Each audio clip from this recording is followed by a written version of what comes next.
मध्य प्रदेश की मोहन सरकार को आज सुप्रीम कोर्ट ने फटकार लगाई है, क्योंकि मध्य प्रदेश सरकार ने सुप्रीम कोर्ट में झूठा हलफनामा पेश किया है, सुप्रीम कोर्ट को गुमराह करने का प्रयास किया है।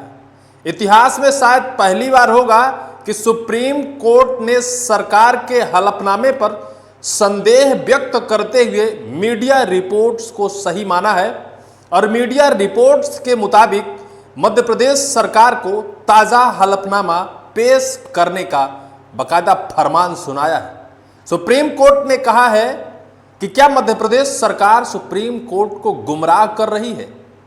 आप सोचिए, जब सुप्रीम कोर्ट ऐसी तल्ख टिप्पणी एक सिस्टम, एक सरकार, एक राज्य के लिए कर दे, तो फिर सोचिए वहां की यथा स्थिति या फिर जमीनी स्थिति क्या होगी।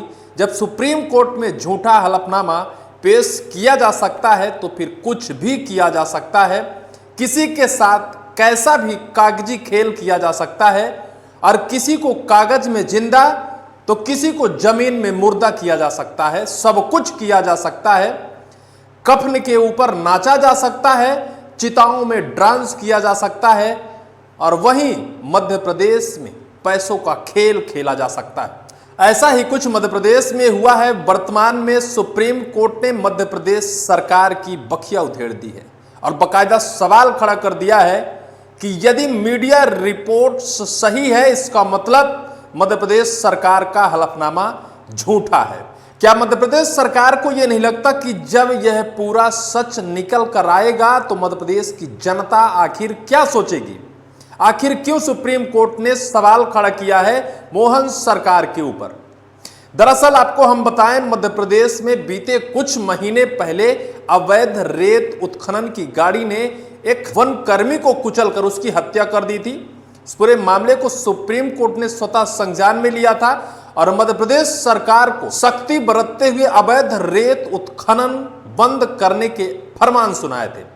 मध्य प्रदेश सरकार ने बाकायदा हलफनामा भी पेश कर दिया कि अवैध रेत उत्खनन बंद किया जा रहा है या फिर बंद हो चुका है। लेकिन एक मीडिया रिपोर्ट्स को सुप्रीम कोर्ट ने आधार मान लिया है और उस आधार पर मध्य प्रदेश सरकार के हलफनामे को झूठा करार दिया है। दरअसल हम आपको बताएं, मुरैना राष्ट्रीय चंबल घड़ियाल अभ्यारण्य, जहां लगभग सैकड़ों हजारों की तादाद में गाड़ियां प्रतिदिन अवैध रेत का उत्खनन कर रही हैं। वो गाड़ियां जिनमें ना तो नंबर प्लेट है, गाड़ी कहां की है, कैसे आई, किसके नाम पर है, कौन चला रहा है, कोई रता पता नहीं है।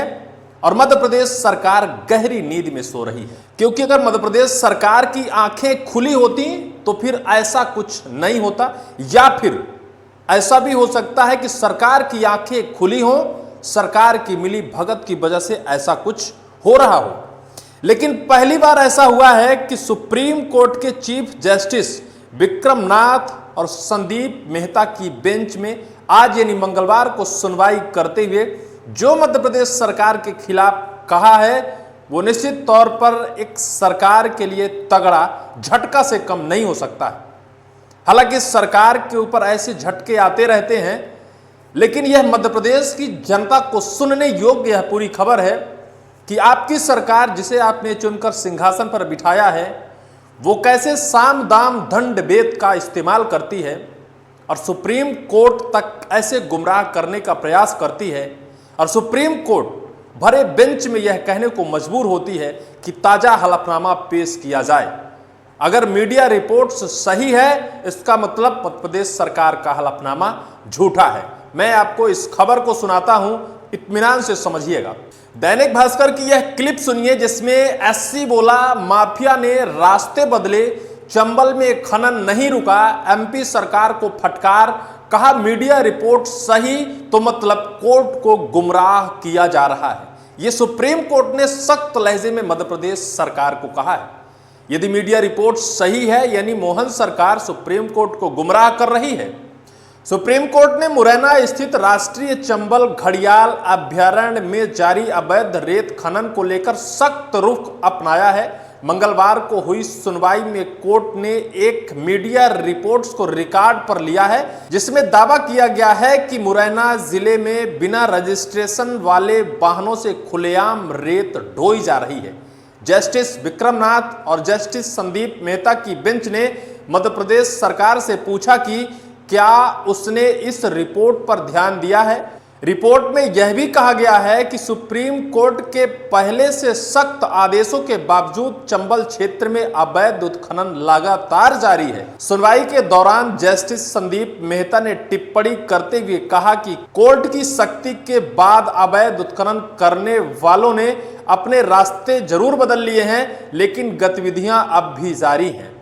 सुप्रीम कोर्ट बोला, राज्य सरकार ने झूठे हलफनामे दाखिल किए। कोर्ट ने कहा कि अगर रिपोर्ट सही पाई गई तो इसका मतलब है कि राज्य सरकार की ओर से गलत हलफनामे दाखिल किए गए हैं। इसके बाद अदालत ने मध्य प्रदेश सरकार को ताजा हलफनामा दाखिल कर रिपोर्ट पर जवाब देने के निर्देश दिए हैं। सुप्रीम कोर्ट ने कहा है कि अवैध रेत खनन, वन्य जीव सुरक्षित आवासों को नुकसान, बिना पहचान वाले वाहनों के संचालन और इलाके में महत्वपूर्ण ढांचे पर खतरा गंभीर चिंता का विषय है। कोर्ट ने संकेत दिए हैं कि वह निगरानी और रोकथाम के लिए और सख्त निर्देश जारी करेगा ताकि जमीन पर प्रभावी कार्यवाही सुनिश्चित हो सके। सुप्रीम कोर्ट इसको लेकर बाकायदा सख्त है और सख्त निगरानी करने की बाकायदा आदेश सुनाया है। मध्य प्रदेश पर टिप्पणी की है। कोर्ट ने मध्य प्रदेश की कार्यवाही को अपर्याप्त बताया है। अनरजिस्टर्ड और बिना नंबर प्लेट वाले वाहनों पर केवल चालान काटना और छोटा जुर्माना वसूलना पर्याप्त नहीं। कोर्ट ने कहा कि ऐसे वाहनों की जब्ती, मालिकों के खिलाफ मुकदमा और किंग फिंस तक पहुंचना जरूरी है, अन्यथा अवैध उत्खनन जारी रहेगा। तो यह है पूरी खबर कि मध्य प्रदेश सरकार के ऊपर तगड़ा एक्शन सुप्रीम कोर्ट ने लिया है, तगड़ी फटकार लगाई है और कहा है कि अगर अवैध उत्खनन रोकना है तो और सख्ती बरतनी होगी और सरकार को फिर से हलफनामा पेश करने का फरमान सुनाया है, क्योंकि मीडिया रिपोर्ट्स को आधार बना लिया है सुप्रीम कोर्ट ने। निश्चित तौर पर अगर ऐसे सवाल सुप्रीम कोर्ट मध्य प्रदेश सरकार के खिलाफ खड़ा करता है तो सवाल यह भी खड़ा होता है कि क्या इन अवैध कारोबार करने वाले इन माफियाओं के लिए सरकार संरक्षण देती है? क्या सरकारी संरक्षण और सरकारी बलबूते पर ये अवैध खनन माफिया लगातार खनन करते हैं? तगड़ा सवाल खड़ा होता है। बहरहाल इस पूरे मामले को लेकर आपकी क्या राय होगी? आने वाले वक्त पर सुप्रीम कोर्ट कैसे और सख्त होता है ये तो वक्त बताएगा। इस पूरी वीडियो में सिर्फ इतना ही।